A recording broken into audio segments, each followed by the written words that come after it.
کہتے ہیں منہ سے زور سے کہکا مارنے سے وضو ٹوٹ جاتا ہے.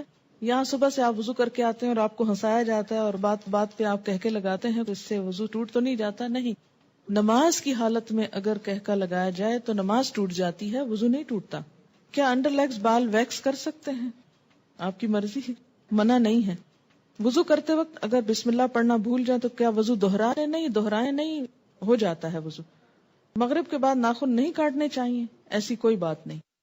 ناک میں پانی چڑھانا سائنسز کے علاج کے لیے مفید ہے. کسی نے کمنٹ بھیجا حاجت کے نفل کے لیے کیا الگ وضو کرنا ہوگا؟ آپ نے حدیث پڑھی تھی کہ آپ صلی اللہ علیہ وسلم نے فتح مکہ کے موقع پر ایک ہی وضو سے کئی نمازیں ادا کی تھی. شیرٹن میں ایک آنٹی واش روم کے ٹائلز پر تیمم کر رہی تھی. میں نے کہا ٹائلز کی دیوار پہ تیمم نہیں ہوتا، لیکن وہ کرتی نہیں. جی ہاں، ٹائلز پہ تیمم نہیں ہوتا اس لیے کہ وہ تو پکی ہوئی مٹی ہے، سعیدن طیبن ہے جس کے اوپر ہوتا ہے، تو وہ سعید کی اس میں نہیں آتا. اور دوسرا یہ کہ واش روم کے اندر تیمم کی وجہ کیا ہے آخر؟ کیا صرف تھک جرابوں پر مسح ہوتا ہے؟ آج کل تھن ساکس پر مسح نہیں کیا جاتا. بات یہ ہے کہ جب جراب کا لفظ آیا تو تھن تھک کی بات نہیں کی گئی. بات یہ ہے کہ اس تکلیف سے بچانا مقصود ہے کہ آپ اسے بار بار اتاریں.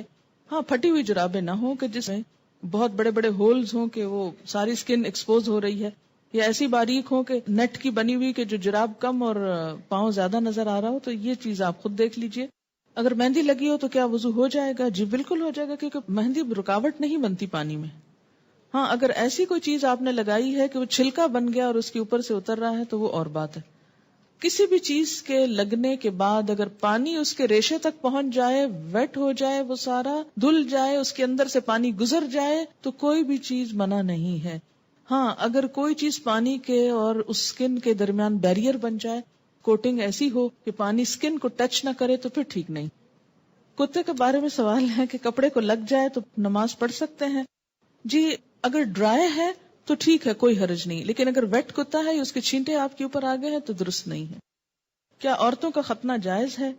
آپ کس دنیا میں رہتے ہیں؟ کس دنیا میں رہتے ہیں؟ مجھے حیرت ہوتی ہے بعض دفعہ آپ کی حیرت پر. آپ کو پتا ہے بعض افریقن کنٹریز میں یہ رواج ہے. اس میں آپ دیکھیے کہ یہ ان کا ایک لوکل رواج ہے. اسلام نے عورت کے ختنے کا حکم نہیں دیا ہوا. یاد رکھیے کسی حدیث میں عورت کے ختنے کی بات نہیں آتی، مردوں کے ختنے کی بات آتی ہے، اور ان کے لیے تو پروو ہو چکا ہے کہ ان کی صحت کے لیے ضروری ہے.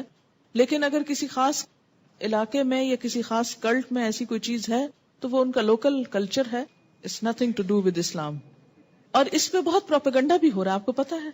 میں نے خود کئی جگہ پر یہ پڑھا ہے کہ اسلام نے عورت پہ بڑے ظلم جو ڈھائے ہیں، ان میں سے ایک ظلم یہ بھی ہے کہ بعض علاقوں میں عورت کے ختنے ہوتے ہیں. یہ اسلام نے ظلم نہیں ڈھایا، یہ لوکل کلچر کی بات ہے. اور اگر کسی علاقے کا کلچر ایسا اور پھر انہوں نے اسلام قبول کر لیا اور کلچر بھی ساتھ ساتھ رکھا.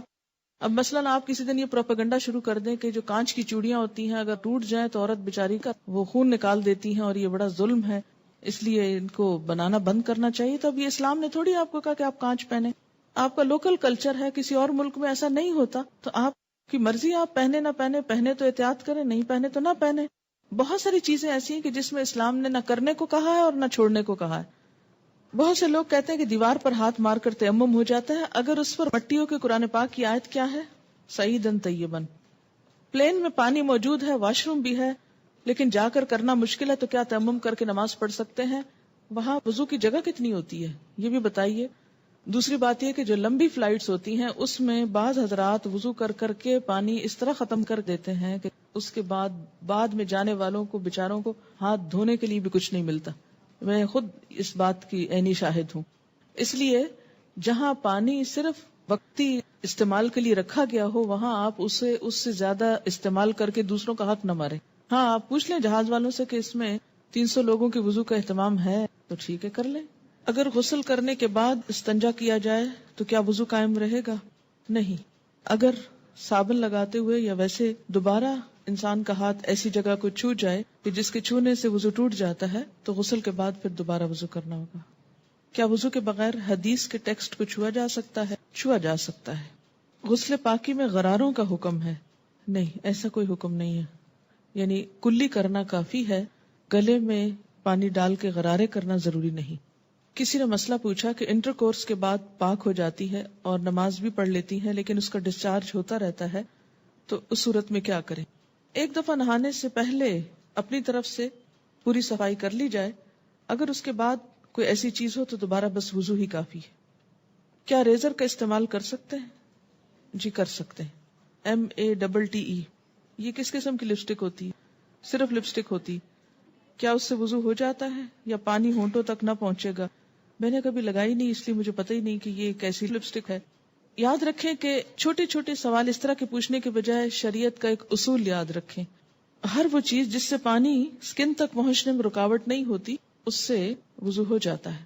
کوئی بھی چیز جس کے لگنے سے پانی سکن کو نہیں چھوتا، خواہ وہ کچھ بھی ہو، وضو نہیں ہوگا۔ وضو کرنے کے بعد اگر ٹی وی دیکھیں تو کیا وضو ٹوٹ جاتا ہے؟ اس میں بھی کیا اصول کار فرمائے؟ یہ میں نے سوال، مجھے معلوم تھا کہ یہ کوئی ایسا نہیں، لیکن میں نے جان بوجھ کے پڑھا ہے۔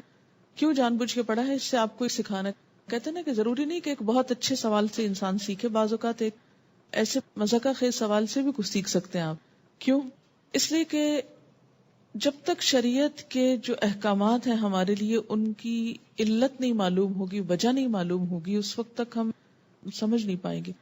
پہلی بات تو یہ کہ وضو ٹوٹنے کے اسباب یا علت کیا ہے، کیا وجہ ہے کہ شریعت نے دوبارہ وضو کرنے کے لیے کہا ہے؟ کہ جسم کے اندر سے ناپاک ڈسچارج جب نکلتا ہے، مثلا بہت سے لوگ مجھ سے پوچھتے ہیں بچوں کو دودھ پلانے سے وضو ٹوٹ جاتا ہے؟ نہیں ٹوٹتا۔ اس طرح تو ماں کو ایک عذاب میں ڈال دیا جائے کہ بچے بعض اوقات ایسے ہوتے بہت تنگ کرتے ہیں، ان کو ایک عادت ہو جاتی، جو بچے بڑے ہوتے ہیں ان کو عادت ہو جاتی کہ ہر تھوڑی دیر میں آ کے ماں کو تنگ کرتے ہیں کہ دودھ دو، بعض اوقات ماں کو مارنا شروع کر دیتے ہیں، پریشان کرتے ہیں۔ اب ماں صرف اس لیے مار کھاتی رہے کہ میرا وضو ہے، اور بعض اوقات یہ کہ 2 سنت پڑھی آپ نے اور فرض پڑھنے کے درمیان میں بچے نے شور مچانا شروع کر دیا، بجائے اس کے کہ آپ فرض پڑھیں، آپ پہلے کیا کریں، اسے دودھ پلا لیں، اور آپ اس لیے نہ پلائیں کہ وہ میرا وضو نہیں رہے گا تو بچہ شور مچا مچا کے سب کو جگا ڈالے، اور پھر یہ کہ آپ نماز میں بھی کوئی توجہ نہ ہو کہ وہ چیختا ہے چلاتا رہے، میں پہلے نماز پوری کر لوں پھر دودھ پلاؤں گی۔ تو اسلام نے ایسے احکام نہیں دیے۔ اس میں کیا حکم ہے کہ آپ دودھ پلا سکتی۔ اسی طرح بعض اوقات زکام ہو جاتا ہے آپ کو، تو زکام سے وضو نہیں ٹوٹتا آپ کا، اگرچہ وہ ناک سے کوئی ناپاک ڈسچارج بھی نہیں، لیکن اس کو صاف بھی نہیں کہہ سکتے، طیب میں نہیں آتا، ہاں، اس سے بھی وضو نہیں ٹوٹتا۔ اسی طرح آنسو ہے، آنسوؤں سے بھی وضو نہیں ٹوٹتا، کہ ایک شخص کو گھنٹہ رو لیا ہے اور اس کے بہت آنسو بہ لیے، تو اس سے بھی اگر زیادہ بہا سکتا تو بہا لے اپنا دل ٹھنڈا کرنے کو، وضو نہیں ٹوٹے گا۔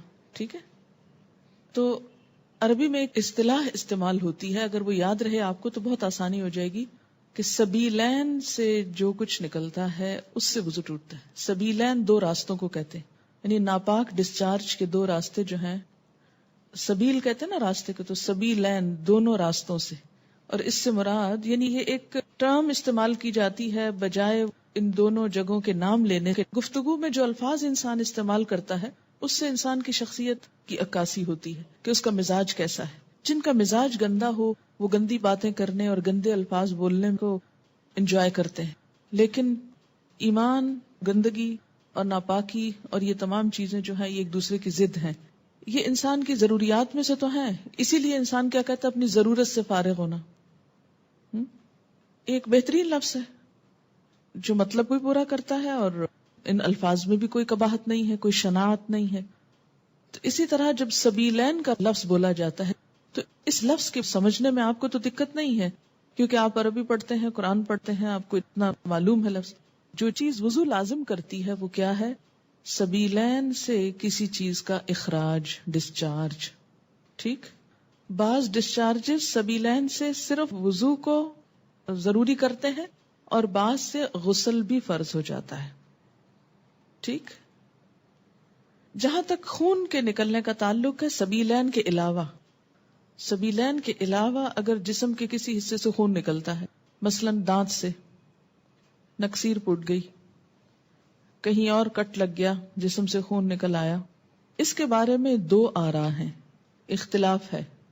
سبیلین میں کوئی اختلاف نہیں، یاد رکھیے، سبیلین کے اخراج میں کوئی بھی اختلاف نہیں، سب کے ہاں ایسے ڈسچارج سے، کسی بھی چیز کے نکلنے سے وضو نہیں رہتا، لیکن خون اگر سبیلین میں سے نکلے تو وضو نہیں رہے گا، مگر جسم کے کسی اور حصے سے، مثلا دانت سے، ناک سے یا ہاتھ سے، اس کے بارے میں 2 رائے ہیں۔ 2 کون سی رائے ہیں؟ ایک رائے یہ ہے اگر اتنا نکلے کہ ایک قطرہ بن کے بہہ جائے، بہنے والا خون نکلے تو وضو نہیں رہتا. ٹھیک ہے، بہنے سے مراد کیا ہے؟ مثلا کٹ لگا، پہلے رستا رہا، پھر کٹھا ہو کے ڈراپ گر گیا تو وضو ٹوٹ گیا. ایک یہ رائے. دوسری رائے کیا ہے اس میں کہ نہیں، اس سے وضو نہیں ٹوٹتا، اور وہ دلیل کیا دیتے ہیں کہ حضرت عمر رضی اللہ تعالیٰ عنہ کو جب نماز میں شہید کیا گیا تھا تو انہوں نے نماز چھوڑی نہیں، یا حضرت علی رضی اللہ تعالیٰ عنہ کا جب تیر نکالا گیا تھا نماز کی حالت میں تو انہوں نے نماز توڑی نہیں تھی. ظاہر ہے تیر نکلا تو کیا خون نہ نکلا نا. ہاں، اسی طرح اگر آپ نے وضو کیا ہے، بعض اوقات ایسا ہوتا ہے نا کہ وضو کر کے آپ ہٹنے لگتے ہیں کہ آپ کو منہ محسوس ہوتا ہے، آپ دوبارہ سپٹ کرتے ہیں تو کیا ہوتا ہے، اس میں کچھ ریڈش محسوس ہوتا ہے کہ لگتا ہے کہ مسوڑوں سے خون آ گیا. اب اس میں وضو کی ایسی ضرورت نہیں ہے. اسی طرح بعض اوقات نماز پڑھتے پڑھتے کسی کی نکسیر چھوٹ جاتی ہوتا ہے نا، بعض لوگوں کو تکلیف ہوتی ہے. نکسیر کا معنی پتا ہے آپ کو؟ جو بلڈ ناک سے آتا ہے، بیماری ہوتی ہے. یا اسی طرح آپ بیٹھے کوئی کام کر رہے تھے، سوئی ایک دم لگ گئی جسم کے کسی حصے میں تو تھوڑا بہت خون رس گیا. یا بعض اوقات ایسا ہوتا ہے کہ کوئی پھوڑے وغیرہ نکل آتے ہیں، ہے نا. اچھا، ان پھوڑوں سے کچھ نہ کچھ تھوڑا تھوڑا رشتہ رہتا ہے، پس نکل آتی ہے کچھ یا کسی کو کوئی اور چوٹ لگ چکی ہوتی ہے تو نماز پڑھتے میں کیا ہوتا ہے، اوپر کھڑے ہوئے نیچے بیٹھے زمین پہ، اس سے وہ پریشر آیا کسی جگہ پر تو خون اور نکل آیا. اس سے یہ نہیں کہ وضو بھی ٹوٹ گیا اور نماز بھی ٹوٹ گئی، نہیں، نماز کنٹینیو کریں. تو تھوڑا بہت اس طرح کا اگر بلیڈنگ وغیرہ ہوتی ہے تو اس کو اگنور کیا جا سکتا ہے. اسی طرح آپ وضو کر کے کھڑے ہیں، ناک سے زکام آ رہا ہے، کوئی فرق نہیں پڑتا، رو رہے ہیں کوئی بات نہیں. یا منہ سے رال ٹپک گئی، بعض لوگوں کو بیماری ہو سکتی ہے منہ سے رال ٹپکنے کی، سوتے میں تو ٹپکے کی تو وہ تو پھر ویسے ہی وضو نہیں رہے گا. لیکن بعض اوقات ایسا ہوتا ہے نا کہ بعض لوگ جیسے کمزور ذہن کے ہوتے ہیں یا مریض ہوتے ہیں، یا اسی طرح تھوک دیا آپ نے، تھوک ہے یا تھوک میں بلغم وغیرہ ہے تو اس سے وضو نہیں ٹوٹتا. سمجھ گئے یہ بات؟